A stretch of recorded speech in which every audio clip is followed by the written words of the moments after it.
El día de hoy estamos con la licenciada Rebeca Sánchez, licenciada en psicología, que actualmente se dedica o se enfocó en el área de psicoeducación. Ha trabajado tanto a nivel primaria como secundaria y actualmente está trabajando a nivel preescolar. Coordina procesos y actividades pedagógicas como directora técnica o coordinadora pedagógica. Por eso es que el día de hoy la invitamos a nuestra charla de los niños aprenden jugando. ¿Cierto, Rebeca? Es correcto, Mel, qué gusto estar con ustedes el día de hoy. La verdad es que es un honor que me inviten a este espacio para poder hablar un poquito de este tema que tanto me apasiona. Lo sé, por eso sé que eras la ideal en este momento para poder compartir no solo tus conocimientos, sino también la gran pasión que tienes por transmitir y educar a lo que van a ser el futuro de nosotros, que son estos pequeños niños, ¿no? Y que principalmente me da muchísimo gusto que después de tantos años de ser colegas, el día de hoy te noto muchísimo más emprendedora en tu labor y la verdad me siento súper orgullosa de ti, entonces es un honor de verdad que hayas aceptado mi invitación como nuestra primera invitada a Centro para la Salud Emocional. Muchas gracias, muy orgullosa también de inaugurarlo junto con ustedes. Hoy de hecho quiero enfocarme un poquito más en el tema de la lectoescritura, del proceso de lectoescritura. Okay. Porque precisamente en el día a día, y más ahorita en estos tiempos pues de homeschool, porque realmente lo que ya estamos viviendo es un homeschool que pues nadie nos avisó que venía, para el que no estábamos preparados, pero que definitivamente pues hemos tenido que agarrar, ¿no? Entonces, lo que más escucho o la inquietud más grande en general con papás y mamás, incluso con maestras, incluso la preocupación principal de la mayoría de las escuelas, después de la parte socioemocional, es qué va a pasar, ¿no? ¿Cómo vamos a enseñar a los niños a leer? ¿Cómo vamos a enseñar a escribir? ¿Qué va a pasar con estos procesos desde casa? ¿Qué va a pasar con que es súper importante, ¿no? Los niños aprenden imitando. Entonces, ¿dónde va a quedar pues todo este enriquecimiento que pueden tener dentro del salón de clases con sus maestras? Okay. Entonces, pues atendiendo estas dudas, es que vamos a enfocarlos el tema hacia la lectoescritura, que además es un súper tema, estoy muy segura que te vas a identificar muchísimo desde la clínica, que es tu fuerte. Sí, principalmente porque efectivamente ahorita con esta contingencia, desde el sistema escolar hasta incluso los padres se están volviendo locos en casa entre pues acatar su propia labor y además preocuparse por el desfase que a lo mejor sus hijos puedan tener en cuestiones de conocimientos, pero creo que precisamente el día de hoy nos puedes comunicar o nos puedes transmitir cómo a lo mejor esa preocupación en cuestiones de conocimiento no puede verse tan afectada si se tienen como las herramientas o se les proporcionan las herramientas necesarias a los niños, ¿no? Claro, y es que también es esta parte en la que sí, a lo mejor como papá o como mamá tienen un montón de trabajo, ¿no? Porque no pueden desentenderse de esa parte, pues social, económica, laboral, como quieran verlo. Y a eso súmale que seguro tienen otros bebés o a lo mejor tienen otras cosas que atender en casa o que no todos tienen todas las herramientas que están pidiendo las escuelas para poder seguir un programa. Pero lo que sí saben hacer, casi por manera natural, porque es algo que hacemos desde que nacemos, es jugar. ¿No? Entonces, en este caso, la verdad es que es explicar, porque ya lo venimos haciendo desde hace tiempo, pero a lo mejor no lo tenemos tan consciente. Y si hay algo que sabemos es que hacer las cosas conscientes es el principio básico del éxito en la vida de todo ser humano, ¿verdad? Mientras disfrutemos algo, lo vamos a aprender mejor. Eso es clarísimo. Es correcto. Entonces, bueno, quiero comenzar platicando un poquito por qué, o más bien cuestionándonos, ¿no? Cuestionándonos un poquito esta parte de por qué es importante escribir, qué representa la escritura y a su vez la lectura, porque van de la mano. La verdad es que si nos ponemos a pensar, escribir nos define como una sociedad. Claro. Escribir y leer nos define como seres humanos, ¿no? O sea, porque podemos compartir o podemos incluso, ahorita como está con toda esta diversidad,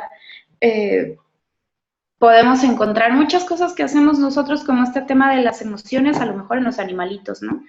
Pero definitivamente la parte del lenguaje, lectura y escritura nos define. Entonces, desde que empezamos desde que el ser humano comenzó a organizarse en grupos, a organizarse como seres sociales, buscó la manera de trascender y de dejar su historia para otras generaciones, primero, por ejemplo, con las pinturas rupestres, ¿no? Luego también fue evolucionando poco a poco, después tuvimos los jeroglíficos y eventualmente fuimos evolucionando a los chinos y luego empezamos con el lenguaje arábigo, etcétera, etcétera. Pero al final del día, pues, la escritura es tan antigua como lo es la sociedad, como es la organización social, ¿no? Y desde ahí es donde tenemos que partir. Es la forma en la que nos comunicamos, pero lo más importante es que es la manera en la que trascendemos. Okay. Entonces, aterrizado como en algo más sencillo, es muy simple, ¿no? Y lo voy a explicar así, precisamente para los papás y mamás que puedan estar viéndonos por acá. Entonces, por una parte, leer es comprender el lenguaje escrito. Así es sencillo.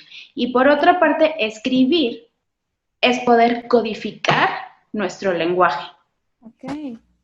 Y ya, no necesitamos ir en ese aspecto más allá. Simplemente son habilidades y como habilidades se tienen que ejercitar.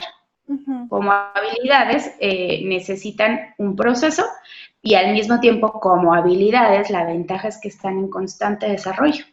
No tenemos un momento de si no aprendiste a leer hoy o si no aprendiste a escribir mañana, ya no lo vas a hacer nunca, para nada. Es algo que está en movimiento constante.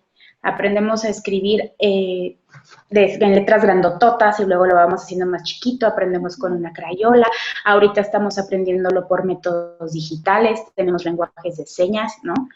Cuando estábamos chiquitas incluso jugábamos a escribir con las manos, ¿no? Así mandarnos mensajes de lejos, haciendo letras con las manos. Aprendemos a escribir todo el tiempo. Entonces, bueno, por ese lado es una habilidad dinámica, ¿vale? Que cambia y se mueve según con nuestras necesidades. Y bueno, eso obviamente también tiene un impacto en los niños. En este caso que vamos a hablar de nuestros niños en preescolar. ¿Por qué? Porque cuando los niños empiezan con este proceso impacta directamente la comprensión del yo. Okay. ¿Por qué? Porque es el primer acercamiento que tienen, o la primera noción.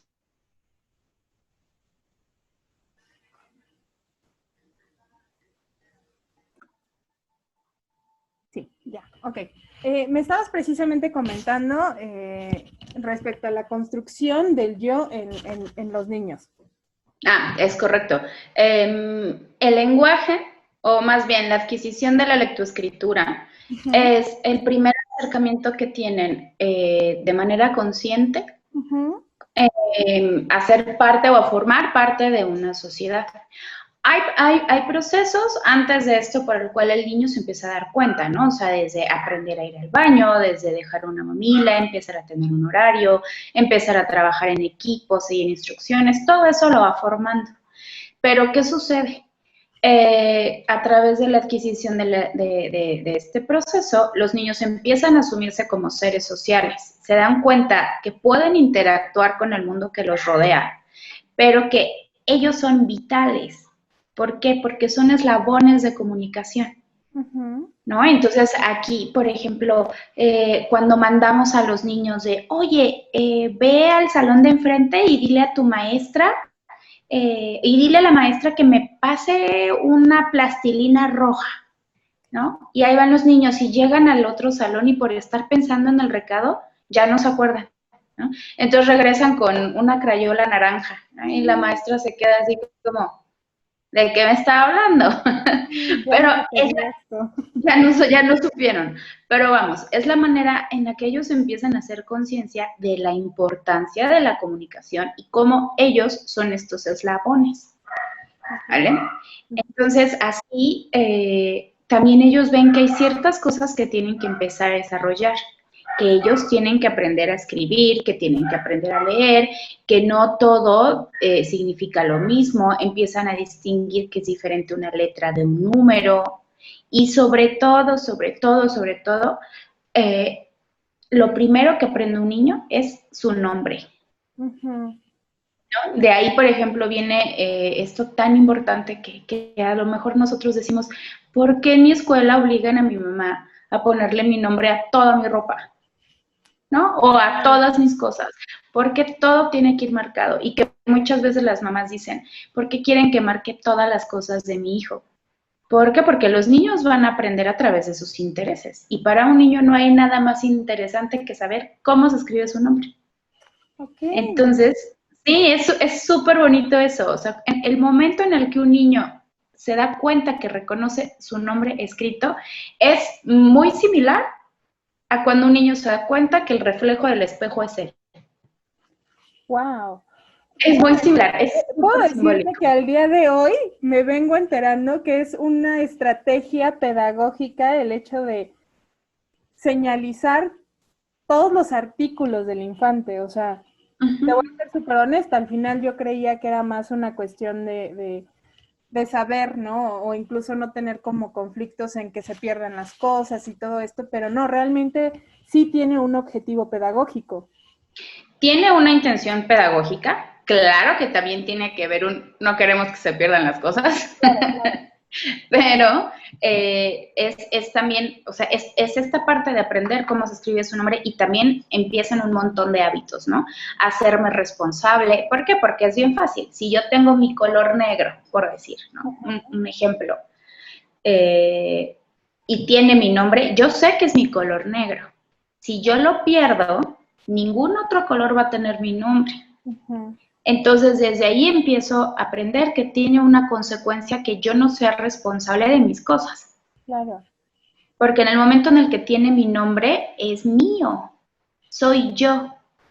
Entonces, es así como empieza a hacerse una comprensión, o sea, una imagen concreta de mi yo en sociedad.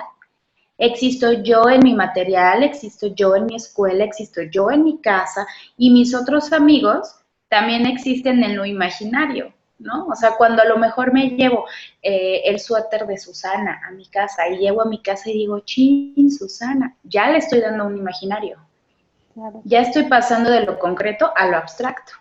Entonces, todo eso son procesos, ¿no? A eso se le conoce como alfabetizar el medio del niño. Ujú. Y también de ahí, por ejemplo, tiene mucho que ver con que llegamos a un salón y dice mesa, y la silla dice silla, Mira. y el baño dice baño, ¿no? Entonces es así como empiezan estos procesos, a partir del interés del niño. Ujú. Esto es súper, súper, súper importante. Esto se llama motivación intrínseca. Ok. Y es donde viene esta parte del interés del niño. Viene de adentro. Nadie le va a poder enseñar nada a un niño si el niño no está verdaderamente interesado y motivado en aprenderlo. ¿Vale? Entonces, este es el impacto socioemocional del proceso de la lectoescritura o de la adquisición de la lectoescritura en realidad. Ujú. ¿Vale? Y aquí otra pregunta de los 10,000,000,000. ¿En qué año empiezan a leer los niños? Es curioso porque efectivamente, ahorita que lo mencionaste respecto al señalizar todos sus artículos, la mayoría cuando entramos a primero de kinder no sabemos leer. Entonces, creo que también muchas de las mamás a lo mejor se preguntan, bueno, para qué lo voy poniendo en sus artículos? Pero creo que es efectivamente lo que acabas de mencionar. Todavía no saben leer, pero ya empiezan a identificar la codificación de símbolos y ya empiezan a identificar su nombre. A lo mejor todavía no lo leen, pero sí ven qué letras o qué símbolos ya lo identifican con su nombre. Claro, a nosotros nos tocó en nuestra generación empezar a leer niño y niña, ¿no? Empezar a identificar que el rosa es de la niña y el azul es del niño. Ahora ya es diferente, Claro. pero empezamos a leer de esa manera.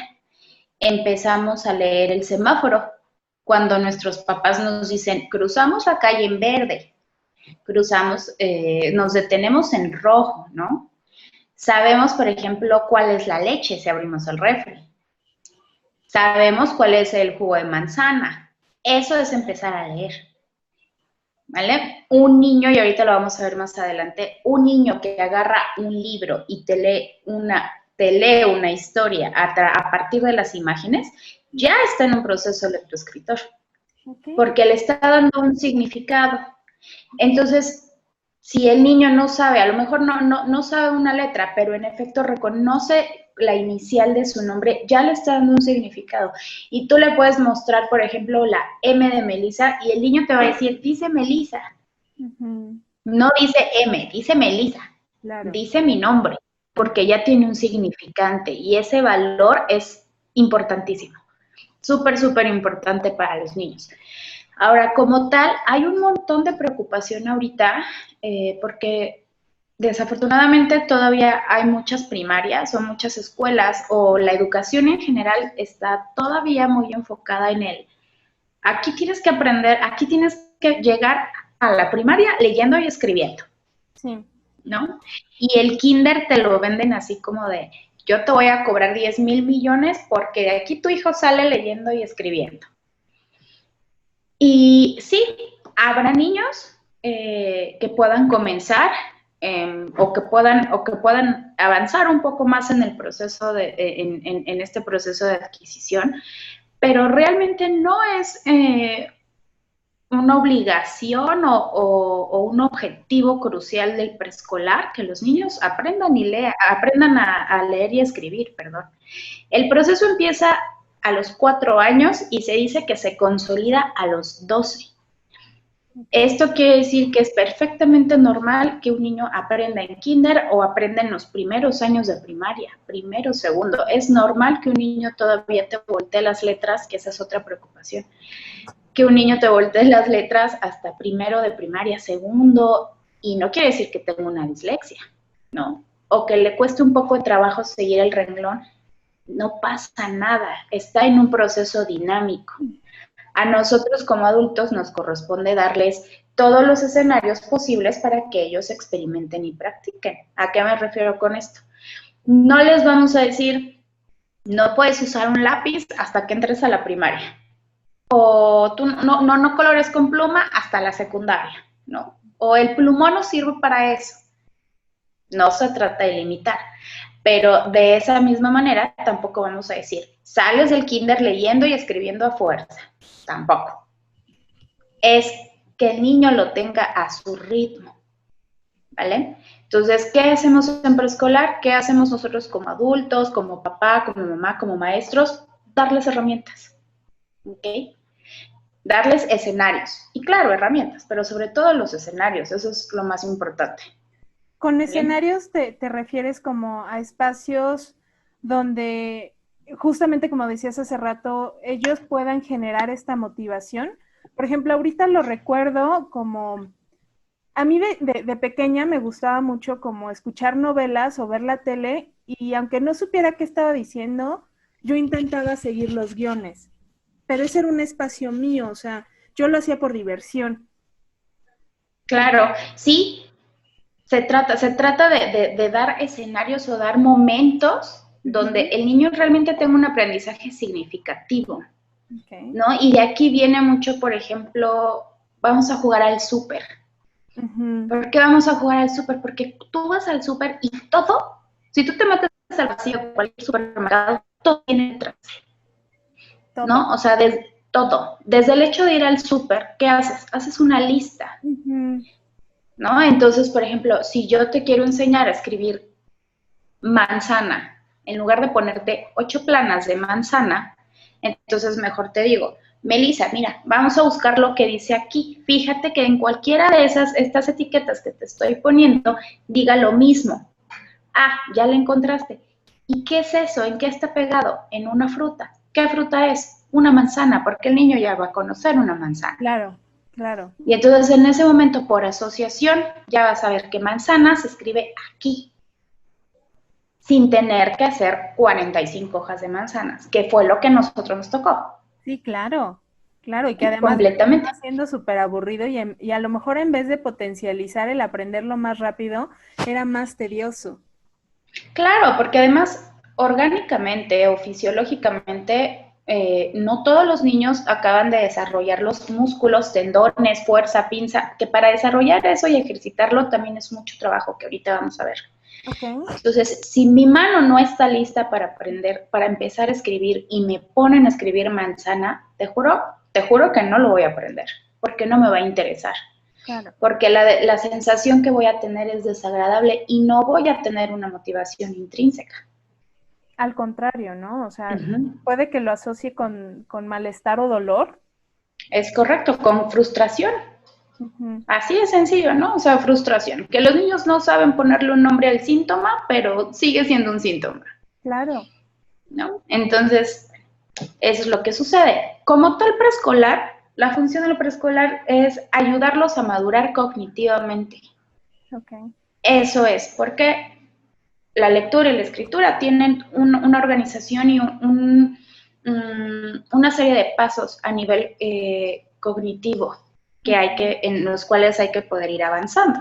Entonces, ¿qué tiene que pasar? Hacer que los niños se interesen en la reflexión, en la indagación. Se trata de que sean niños curiosos. Niños, vuelvo a lo mismo, que les interese. Cuando tú logras que un niño sea curioso y que sea así literalmente terco, de preguntar, investigar, intentar hasta satisfacer su duda o su cuestionamiento, ya con eso va a tener un ingreso satisfactorio para la primaria. Claro. O sea, un niño curioso no lo va a detener nada. Hay que saber guiarlos, eso sí. Entonces, hasta aquí creo que sí es importante como que enfatizar que todo esto se puede hacer a través del juego. Nosotros ya lo hacíamos, lo que pasa es que, vuelvo a lo mismo, no lo tenemos consciente. Y además nos tocó la época de la escuela tradicional. Y al ser más concreto, lo tenemos más presente. Pero no quiere decir que como papás no sepamos hacerlo, al contrario, lo sabemos hacer muy bien. Nosotros, nuestra generación imaginaba más, nuestra generación jugaba más, interactuaba más. Eso quiere decir que tenemos muchísimas habilidades para poder transmitir todo esto a los niños ahorita en cuarentena. O sea, no hay duda. Hace rato les comentaba que hay muchos ámbitos que se desarrollan en preescolar, pero enfocado a nuestro tema, tenemos estos aspectos. Uno, la psicomotricidad, que deriva en la motricidad fina, la conciencia fonológica, ahorita les voy a explicar así rapidísimo qué es, el lenguaje oral y los hábitos de trabajo. Esos son los 5 factores que tenemos, que todos los niños necesitan tener muy, muy fuertes para poder llegar a la primaria y escribir un libro si quieren, sin problema. Okay. A lo mejor en segundo de primaria. ¿Vale? Entonces, ¿qué pasa? Por ejemplo, con la psicomotricidad. ¿Nos suena? ¿A ti qué te suena psicomotricidad? Bueno, de las clases que recuerdo en la universidad, psicomotricidad tiene que ver como con esta capacidad de poder como ligar ciertos aspectos cognitivos o ciertos aspectos del pensamiento con mis movimientos corporales, ¿no? Por ejemplo, movimiento. Exacto, ¿no? Psicomotricidad sería como esta cuestión de poder agarrar un objeto, que dimensionar, ¿no? En qué tamaño está. Por ejemplo, ahorita que coloco la mano, qué tanto la acerco hacia donde está la cámara. Yo lo asocio con eso, ¿no? Si tú le das a un niño un vaso de vidrio, ¿qué crees que pase? ¿O qué viene a tu mente que puede pasar? Que posiblemente no mida o incluso no sopese qué tan pesado va a estar y puede que lo rompa, puede que se le caiga. Es correcto. ¿Qué pasa? La psicomotricidad trata de lateralidad, o sea, izquierda-derecha. Trata también de ubicación espacial, adelante, atrás, arriba, abajo. Trata también del equilibrio. En resumen, trata del dominio del cuerpo. Tenemos que aprender a usar nuestro cuerpo. Cuando somos chiquitos, nos caemos. Los niños que aprenden a moverse se caen, se lastiman, se pegan, se raspan, se dan tope en nariz, ¿no? Eso es cosa de niños. Los niños se raspan las rodillas, se raspan el codo, se rompen. Son niños, ¿no? Después llegamos a la adolescencia y otra vez tenemos que aprender a controlar nuestro cuerpo. Entonces, si caminando me caigo, si por correr me caigo, si por cargar un vaso de vidrio me caigo, imagínate todo lo que tengo que hacer para controlar mi cuerpo y llegar a esto. Y escribir en un espacio de medio centímetro en un cuaderno. Okay. Es muchísimo trabajo lo que hay que hacer. ¿Qué pasa en el kinder? Los hijos tienen que aprender a abrir y a cerrar un cierre en su mochila, en su estuche, en su chamarra. Tienen que aprender a abrocharse las agujetas. Tienen que aprender a cerrar su topper, a cerrar su vaso. Tienen que aprender a caminar con su mochila, a no tirar sus colores, todo eso. Y es súper importante que los niños tengan su tiempo. Ahora, hay muchas maneras de aprender a hacerlo. Te voy a decir, seguramente te tocó. ¿Cuánto tiempo de tu vida estudiantil chiquita, o sea, en los primeros grados, pasaste marchando, practicando la escolta sin ser de la escolta? Creo que mínimo 3, 4 años, mínimo. ¿Cuántas veces en deportes estuviste haciendo ejercicios? 1, 2, brinca en tu lugar, todo el tiempo, todo el tiempo, todo el tiempo. Mínimo hasta la primaria, ¿no? Sí, por supuesto. Es la manera en la que a nosotros nos tocó. ¿Qué es lo que se puede hacer ahorita? En lugar de marchar, o de otra que era clásica, ¿no? Sentado en tu lugar derechito. Controla tu cuerpo. Claro, claro que funciona. A ver, no quiere decir que la educación tradicional no funciona. Claro que funciona. Simplemente estamos diciendo que hay maneras mejores. O incluso más divertidas. Exacto, divertidas. Más efectivas. Eso es súper importante. Entonces, aquí en lugar de marchar, en lugar de estar sentado, puedes hacer circuitos deportivos que a los niños les encanta. Pásate por abajo del aro, por arriba del aro, mete una canasta, brinca un resorte, brinca en un pie, brinca en dos. Estos que se están haciendo súper populares en internet, que son seguir las líneas con el masking, seguir un círculo, caminar de ladito. Eso es magnífico y eso se puede hacer en casa. Súper fácil.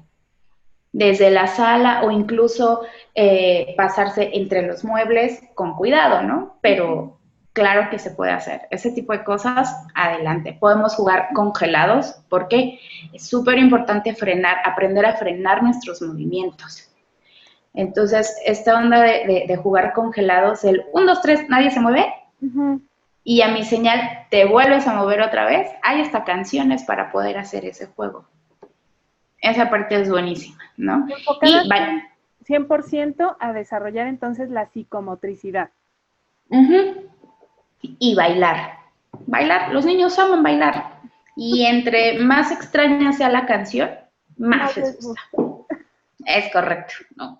Entonces, de ahí tenemos la psicomotricidad fina y esta parte también a los papás, yo creo que es de lo que más dicen, ¿qué les pasa a las maestras de mis hijos? O sea, basta ya, por favor. Y me lo dicen mucho los papás, ¿no? Ajá. Es que, ¿por qué me pones a hacer manualidades? Sí, claro. ¿No? ¿Por qué tenemos que hacer bolitas de papel? No lo compré. Es que, ¿cuál es el sentido de estar haciendo tantos collages, por ejemplo? ¿No? ¿O por qué me pones a rasgar papel? ¿O por qué lo pones a hacer tal o cual? Fácil, porque tenemos dos opciones. Hacer planas de bolitas, ¿no? Que hacemos este movimiento. O puedo ponerte a hacer bolitas de papel, que después te sirvan para hacer tu animal favorito. Por decir algo, ¿no? Podemos poner al niño a hacer puntitos todo el día en una hoja, o sea, las rayitas que nos ponían, o podemos hacer una Play-Doh casera increíble con los colores que a nuestros hijos les gusten y que les va a encantar el proceso y que les va a ayudar a desarrollar su imaginación, su pensamiento crítico, científico y demás. Y ya que esté lista, darle un lápiz y picar con él. Es exactamente la misma función de la plana. Por ejemplo, ¿no? Podemos tener al niño ayudándolo, o claro, si yo le pongo a un niño a hacer espirales en una hoja, claro que le voy a dar tono muscular, claro que le voy a dar pinza, claro que le voy a dar dirección. Sí, también le voy a sacar un callo en el dedo, eso es seguro, ¿no? Entonces, lo mismo le voy a ayudar, le voy a dar, por ejemplo, si le doy una pinza de ropa y le pido que la abra y la cierre y que separe frijoles de lentejas y los pase de un plato a otro. Ok. Va a funcionar igual, funciona exactamente igual y no es tan horrible como una plana.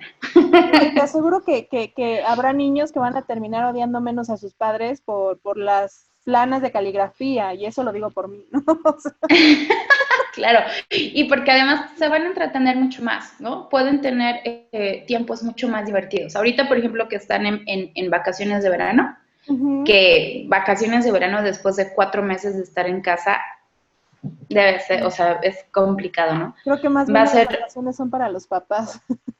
y pues entre comillas, porque ahora ni actividades de la escuela tienen y ahora es búscale algo que hacer todo el día, ¿no? Claro. Es correcto. Entonces, bueno, eso es como esta parte de la motricidad fina. Va por edades, los más chiquitos, facilísimo. Hojas de periódico y que empiecen a trabajar hombro, luego que trabajen codo en círculos más chicos. Y los niños aman pintar paredes, no me van a decir que no. A lo mejor una duda que podrían tener los padres, porque creo que es mucha de la preocupación. ¿A qué edad tú notarías que a lo mejor la motricidad fina ya no está siendo desarrollada saludablemente? O sea, ¿qué edad, como tú nos acabas de mencionar, ya estaría muy desfasado el que no lo pudiera como llevar a cabo? Tomar un lápiz puede ser hasta primaria, por ejemplo, Okay. o sea, la parte de la pinza trípode. Se empieza a ver más en la fuerza.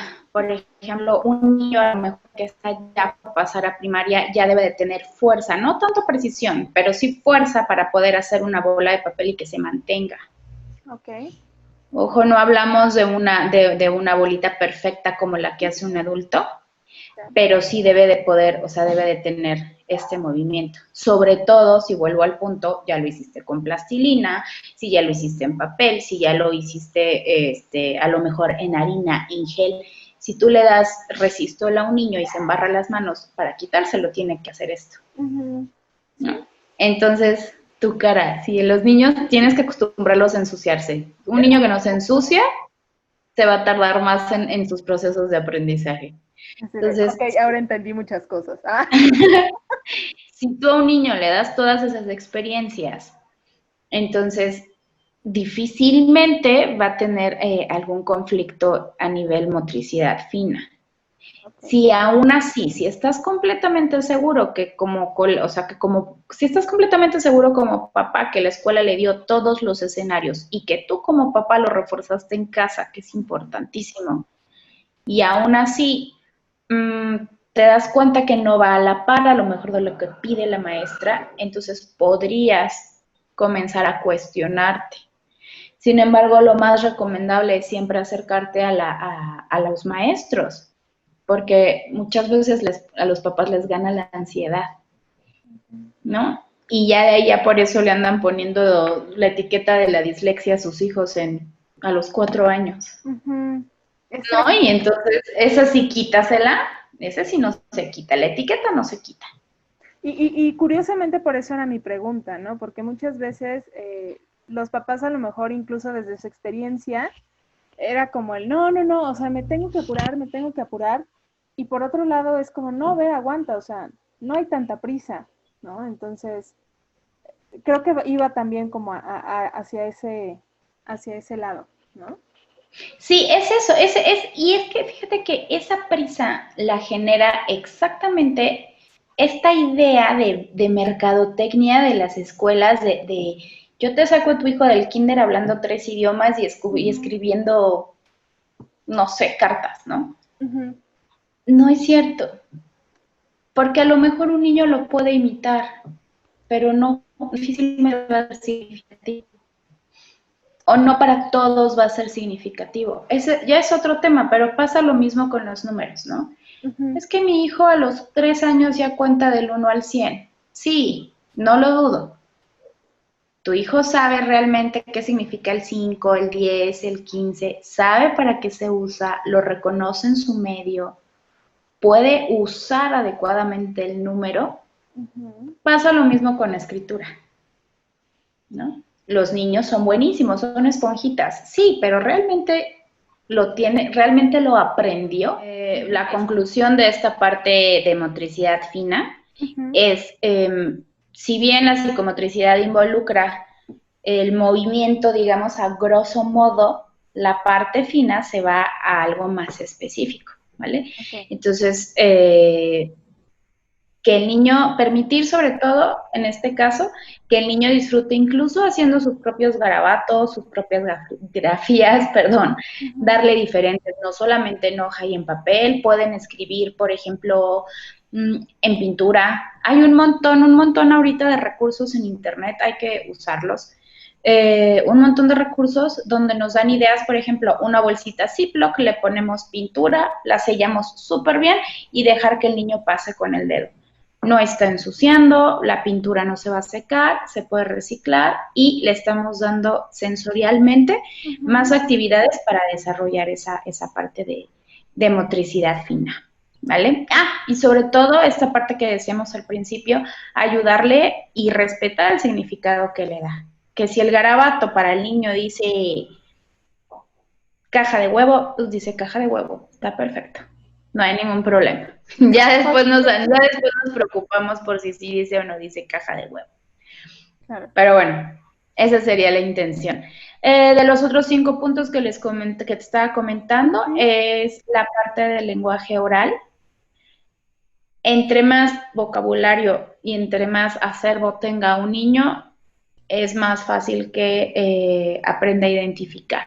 ¿Okay? Entonces, es esta parte de dejarles de hablar como si fueran chiquitos y más bien permitirles que se integren al lenguaje cotidiano. Obviamente van a necesitar que les estemos explicando el significado de muchas cosas, hay que hacerlo. Pero si limitamos al niño a las mismas, por decir un número, 25 palabras, entonces ese niño va a aprender solo 25 palabras. Entonces, es hablarles de manera normal, o sea, que permitan, sí, que nos escuchen hablar no solamente un lenguaje de niños, obviamente cuidando lo que decimos, y nada más dándole esta herramienta de explicar el significado. Y aquí, ¿qué se puede hacer? Cantar, otra vez. Cantar muchísimo. Si ponen atención a las canciones de niños que están de moda, son frases pues fuera de lo común. A nosotros, por ejemplo, nos tocó cri-cri, ¿no?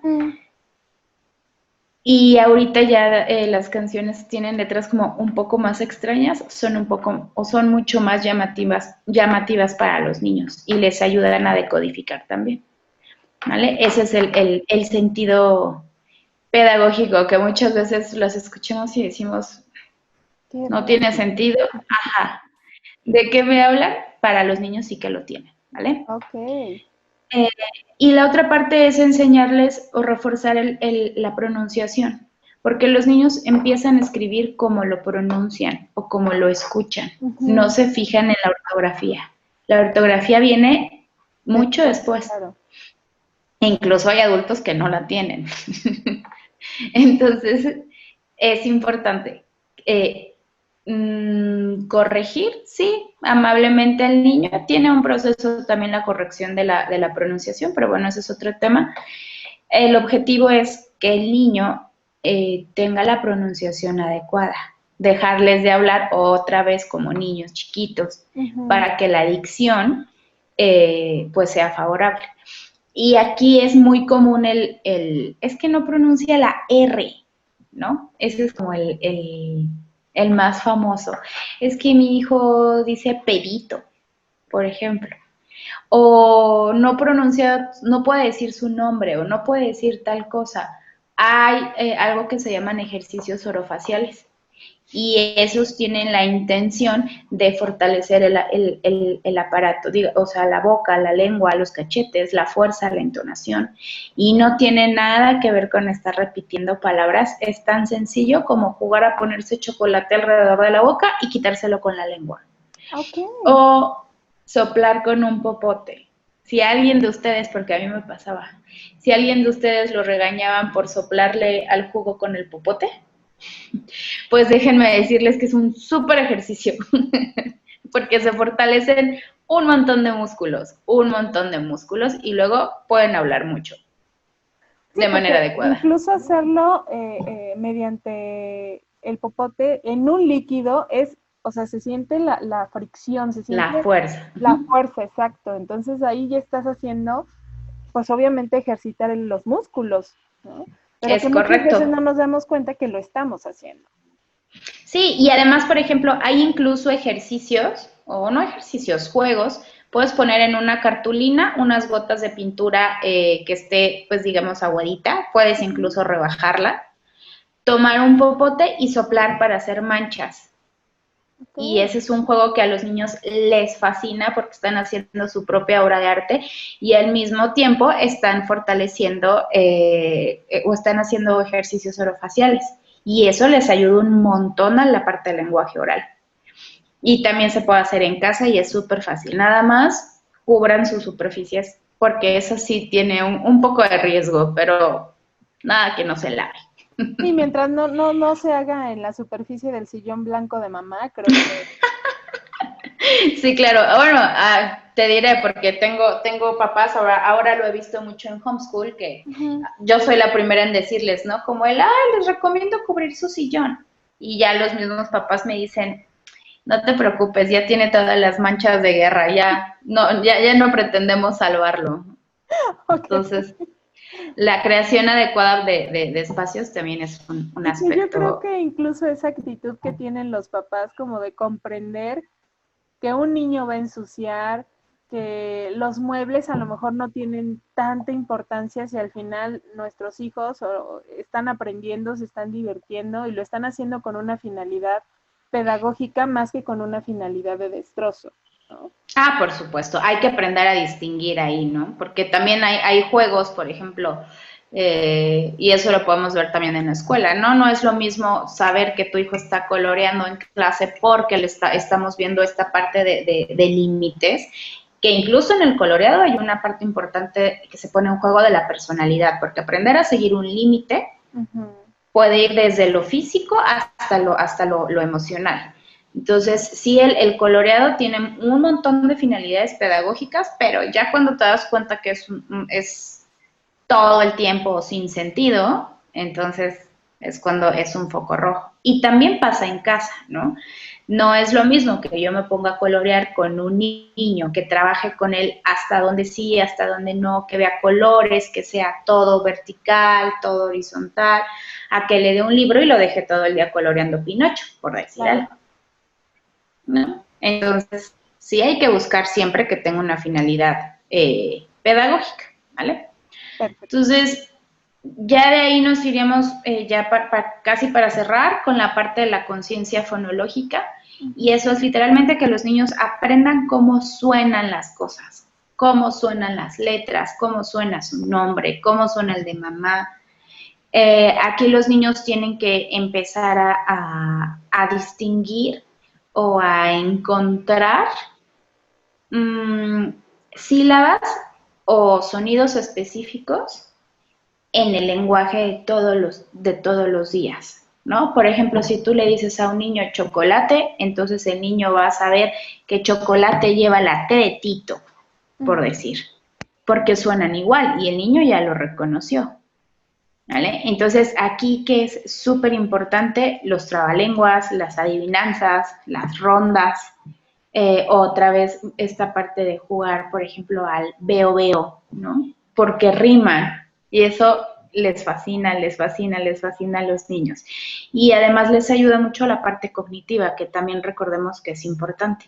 Y aquí entra nuevamente la parte de alfabetizar su medio, ¿vale?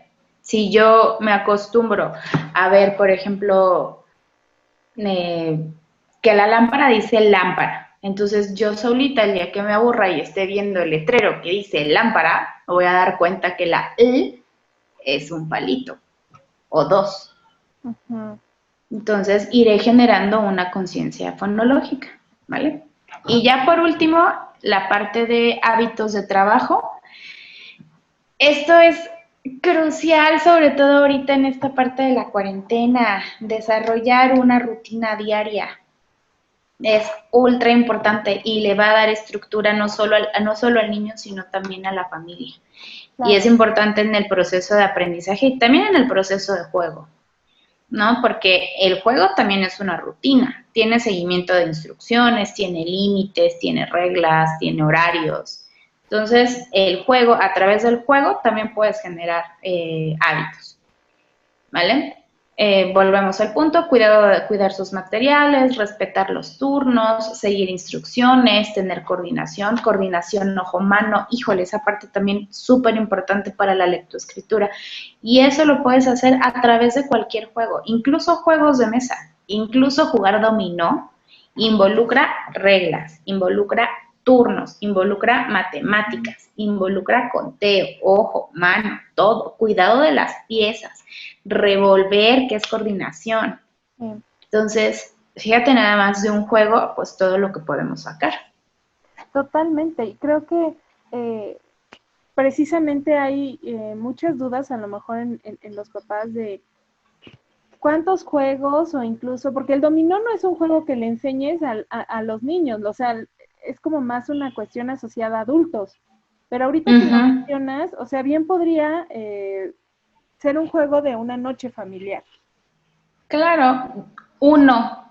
Yo creo que en 8 de cada 10 casas tenemos un 1 en la sala, ¿no? Sí. Y ahí es lo mismo, colores, números, formas. Podemos empezar también en algunos casos con letras y es lo mismo, o sea, podemos incluso trabajar conciencia de menor a mayor, perdón, mayor que menor que incluso, y eso, bueno, ahí ya nos estamos yendo un poco más a matemáticas, pero bueno, va de la mano con el aprendizaje y el juego. Claro. Creo que en esta cuestión de lo que mencionas, este último punto de respetar espacios, ¿no? Incluso lo puedo asociar mucho con esto que mencionaste de la construcción del yo, ¿no? De saber que el niño tiene cierto espacio para jugar, cierto espacio, porque creo que la parte más complicada, tanto para padres como para niños ahorita en esta contingencia, es precisamente separar, porque como niño a veces tenemos una pérdida completa de la noción del tiempo. Entonces ahorita imagínate que llevan 4 meses, como lo dices, sin rutina. Exacto. Y ahora súmale que vienen las vacaciones y que, bueno, esperemos ya en agosto, en septiembre, se reanuden las clases normales, pero ¿cuánto tiempo más los niños van a estar sin un espacio como tal de estudio o que sepan, esta es mi escuela, esta es mi casa, este es mi cuarto? O sea, creo que es básico y fundamental, ¿no? Sí, y además nos estamos, como estábamos comentando al principio, enfrentando a un tema de homeschooling. O sea, yo creo que esto comenzó justo como una contingencia, como una medida de emergencia ante todo el tema de salud, ¿no? Mundial. Ahorita ya no es algo de emergencia, ahorita es algo con lo que tenemos que aprender a vivir de aquí a un ratito. Entonces, si bien los niños cerraron el ciclo escolar, vamos a ser honestos, de manera abrupta y todos haciendo esfuerzos enormes, ¿no? Desde la Secretaría de Educación Pública, cada escuela, cada familia, incluso los niños, ¿no? Haciendo muchos esfuerzos por adaptarnos día con día, porque nadie sabe qué va a pasar mañana. Pero ya cuando empiece el siguiente ciclo escolar, ya sabemos que así va a ser un rato. Ya sabemos que la nueva normalidad no va a ser como la conocíamos luego, luego. Claro. Entonces, justamente, ¿no? O sea, vamos a empezar otro ciclo escolar. Probablemente vamos a estar trabajando una parte por lo menos en casa, entonces hay que generar hábitos, entonces hay que generar rutinas, entonces hay que aprovechar el verano para jugar con los niños, porque además normalmente papá y mamá son parte importante de todo el proceso de aprendizaje, son parte importante de la educación de sus hijos, pero en realidad ellos ven más el resultado.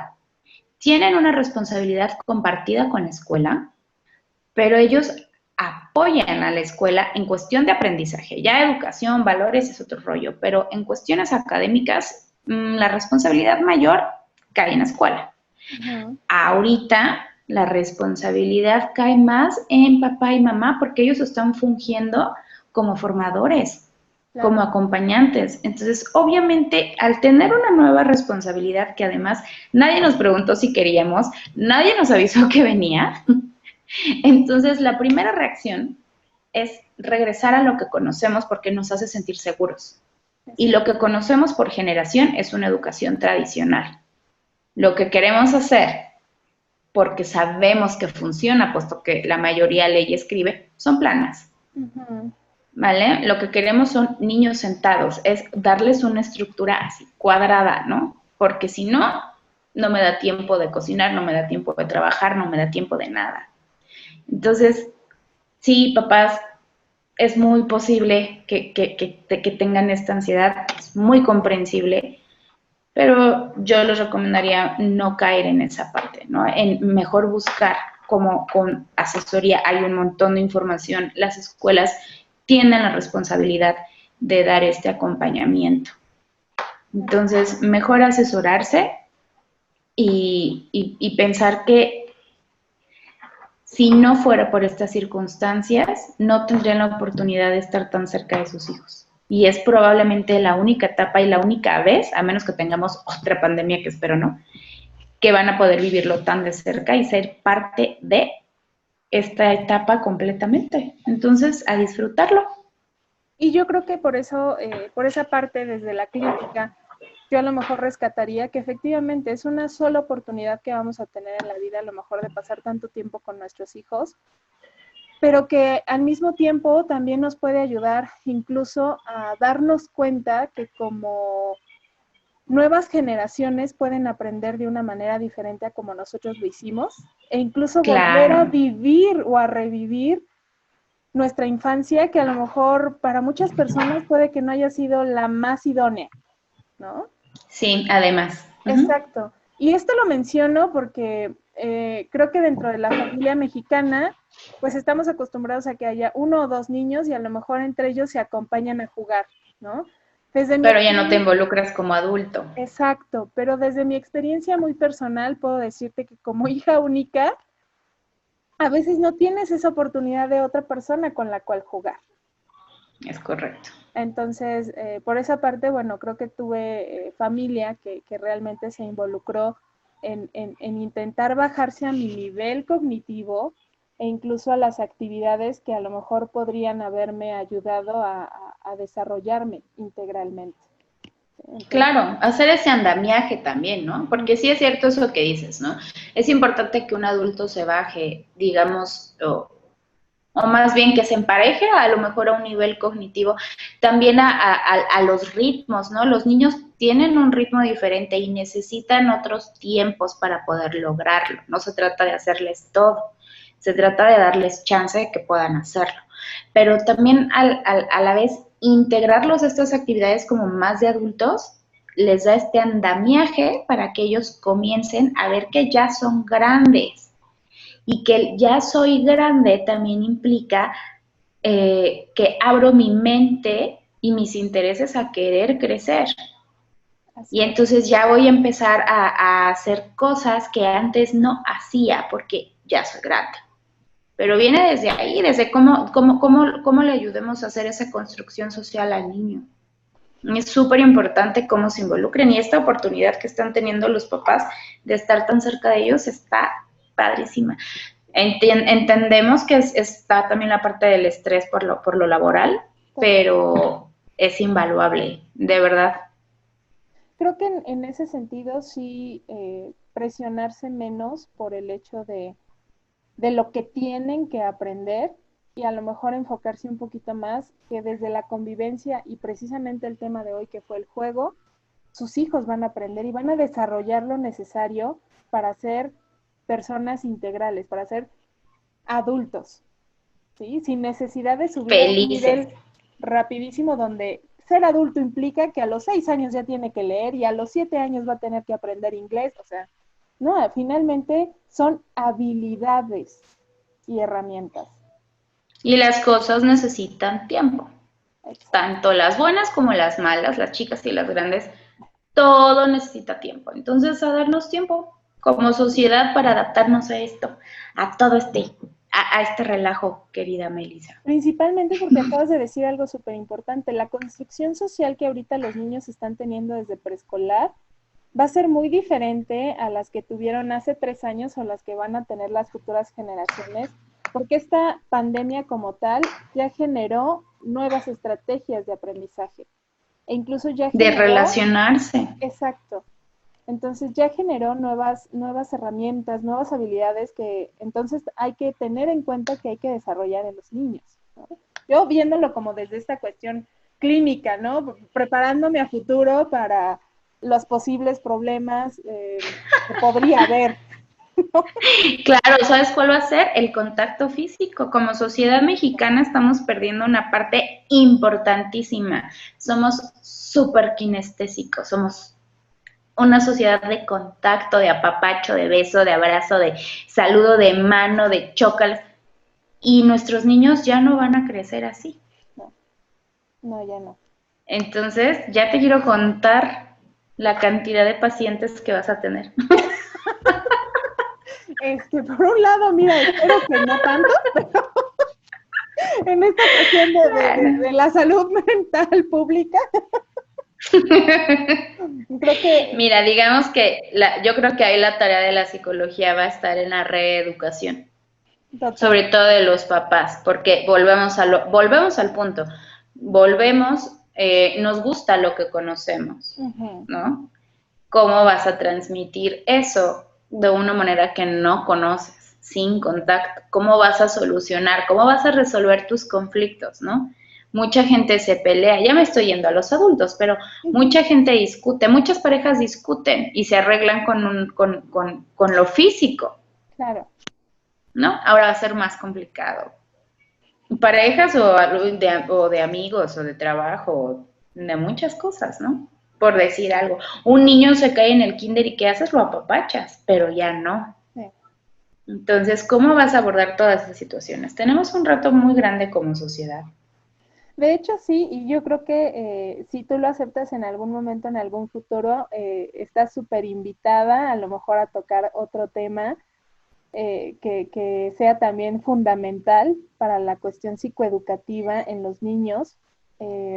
¿Por qué? Porque obviamente esto es parte de esta reeducación que estamos brindando desde Centro para la Salud Emocional de aquí. Entonces, de verdad te agradezco muchísimo tu plática, creo que es fundamental y principalmente de mucho interés para muchos papás. Creo que el día de hoy has de haber aclarado muchas dudas y principalmente bajado muchas ansiedades. Ojalá que así sea, me daría muchísimo gusto saber qué sucedió para eso, perdón, que sirvió para cumplir ese objetivo. Claro que sí, estoy segurísima que sí. Entonces, pues de verdad espero nos podamos ver en un futuro por este medio y compartiendo muchísimos más de tus conocimientos súper valiosos. Por el momento, Muchas gracias. no, al contrario, gracias a ti. Y por el momento, pues quedo súper complacida de tenerte en este espacio y deseosa de que volvamos a unirnos en un futuro con alguna otra Claro que sí. temática.